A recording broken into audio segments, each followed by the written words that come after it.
Hello, flower friend. This is Jen, and you're listening to the Floral Hustle podcast.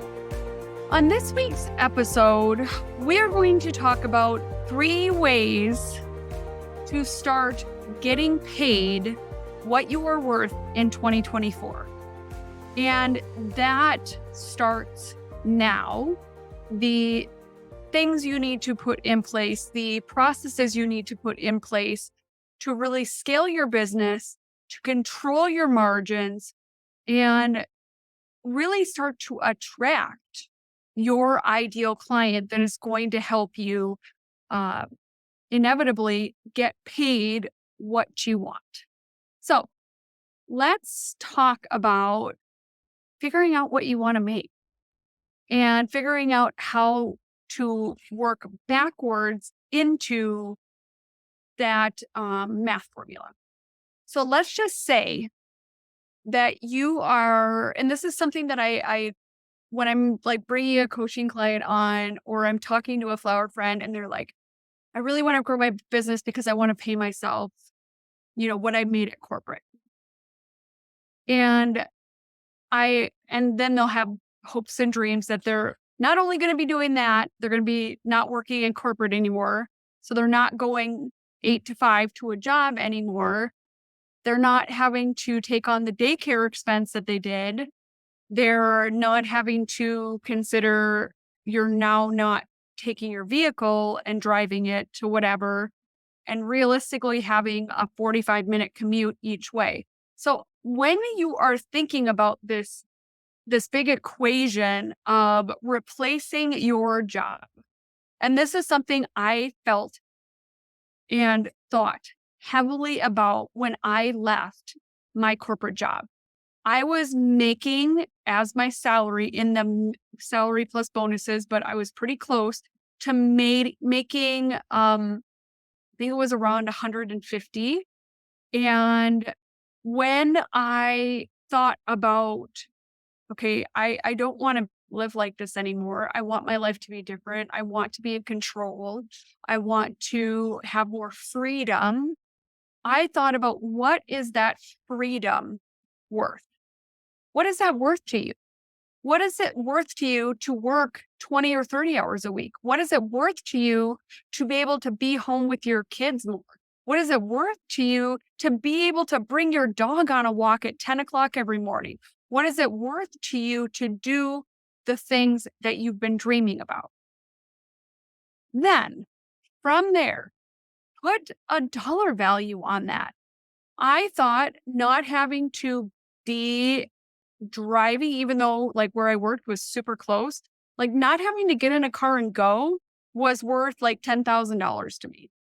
And then being with my kids more had like a 25,000. And they're just made up, but I felt in my heart what felt right when I was trying to talk about replacing those costs. Then from there, you go in and say, okay, I want to pay myself $50,000. My salary at my day job was $60,000, but with all of the life freedoms that I am now enabling for better quality of life, I'm okay with sacrificing $10,000 or whatever it is. Or maybe I don't even want to sacrifice it. So inevitably, I want to be here, but I know that it's going to take a little bit of ramp up. So then you look at, okay, what did I do last year? All right, I did, in gross sales, I did $35,000. What was good with that $35,000? Like, what went well? What didn't go well? Where do I think I fell short with what I was doing to get to this current goal? And really objectively look at, okay, I have a very tedious, let's just say, process of making proposals. So that didn't really super go well. I have, some problems with getting my orders in on time. So then I'm kind of scrambling and finding product and it's costing me more. Okay, that didn't really go well.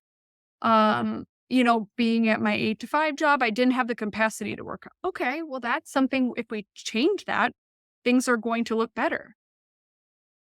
And then from there, okay, last year, the $35,000 of weddings that I did was a median average price of my weddings was X. So let's just say you did $35,000 in gross sales and your average wedding was $3,500.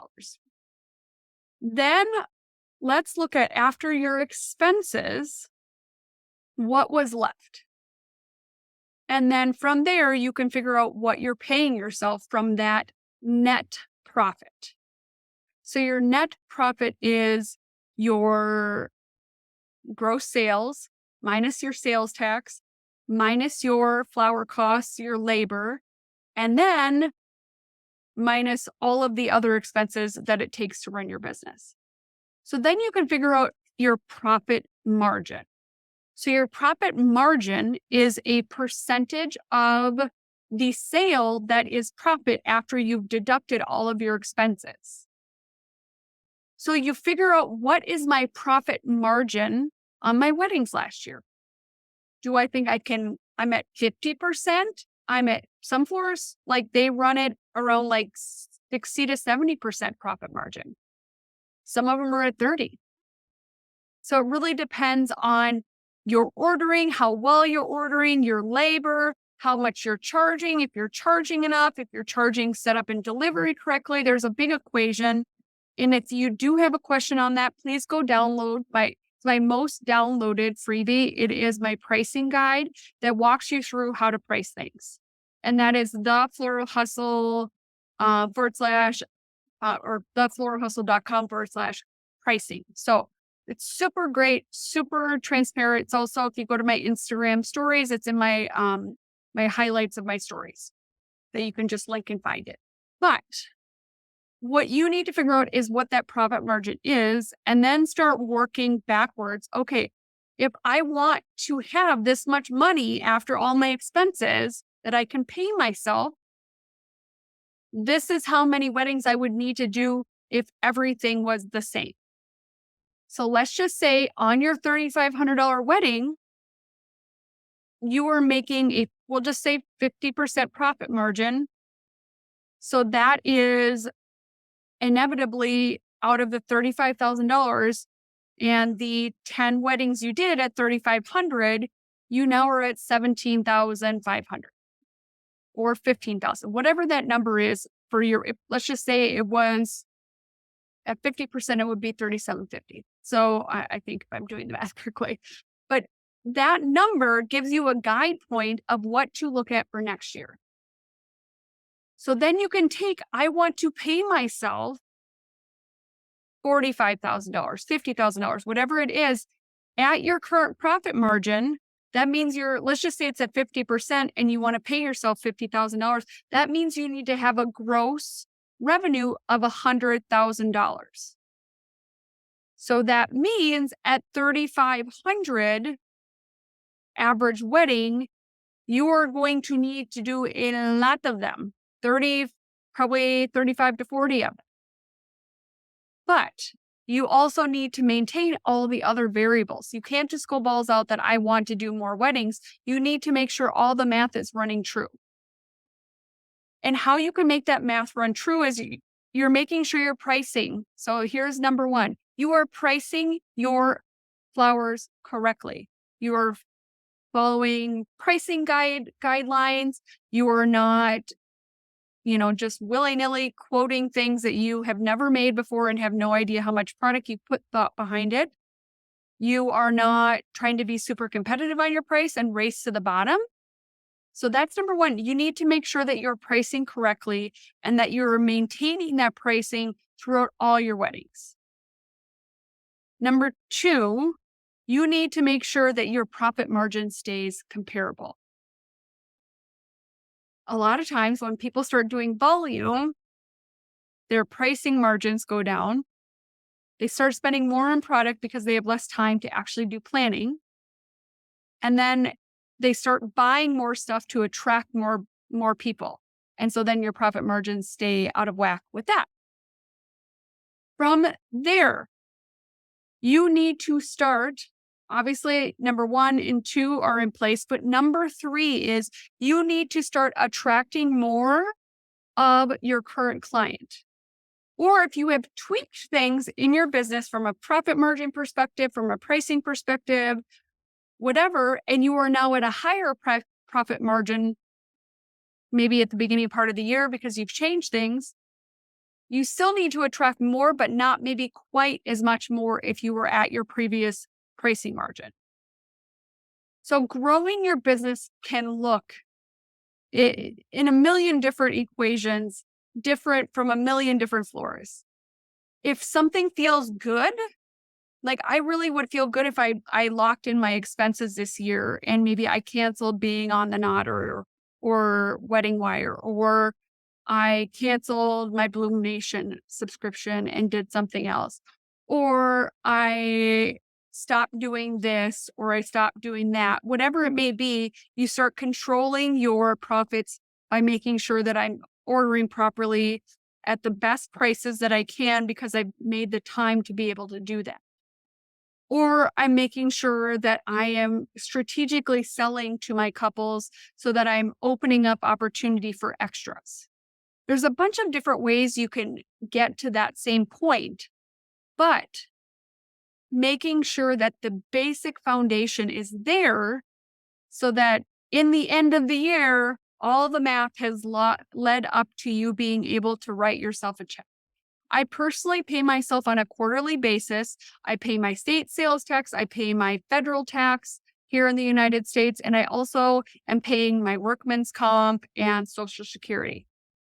I also have set up a 401k so that I am contributing to that in the max amount for a business of my size, but that also gives me the ability to do a match that the company also pays.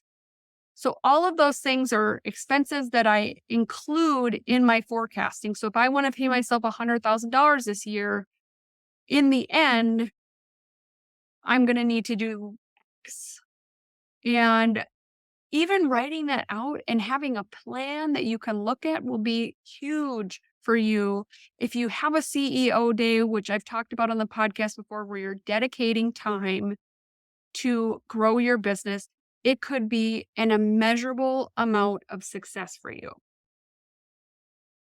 And if you have questions, you're like, I just don't get it. I'm going to be having a masterclass about goal planning in the Floral Hustle Facebook group. It's on Facebook. You just go search the Floral Hustle and the masterclass is going to be in there. It's free. It's a goal planning workshop that we're going to talk about forecasting, and it's going to be so amazing. Please hop in the group. It's going to be something great to help kick off 2024 to get you paid. Thank you so much for listening, Flower Friend, and hope you have an amazing flower-filled week.